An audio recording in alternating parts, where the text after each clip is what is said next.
itong packet wifi. Nag-loss yung terminal. So, dual ko na to. Dual, pares na replaceable battery. Yan, packet wifi. Tignan natin kung gagana. Ayan. Dual yan. Dual. Tignan natin. Yan.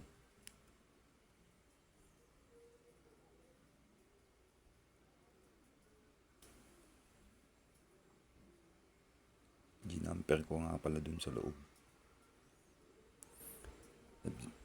In case na malobat yan, pwede mo gamitin pa yun. Isang battery. Dual yan, pakikita ko din.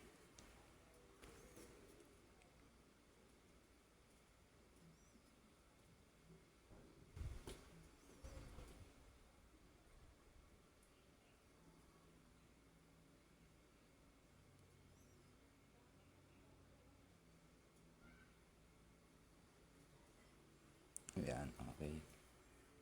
Gumagana siya. Patayin ko na. Lipat ko naman yung isang battery. Pakikita ko din. I-eject ko yan.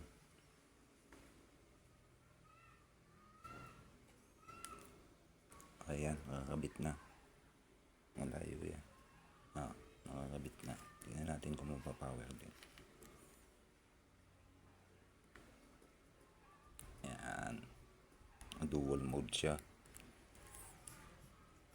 Kaya, ginawan ko pa rin ng solution. Ito na siguro yung last na option ko na dito sa battery to.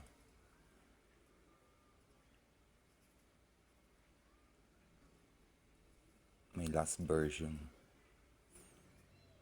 Ayan, makikita mo na indicator ngayon ng battery dyan. Yung isa, hindi mo makikita.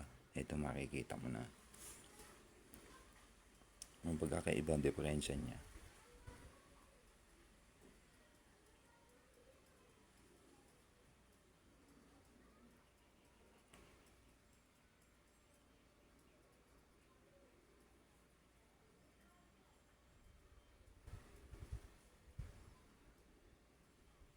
Yan, okay. Lakas pa rin kumuha siya ng signal dito sa loob. Yun lang, i-share ko lang. Merry Christmas to all. Bye.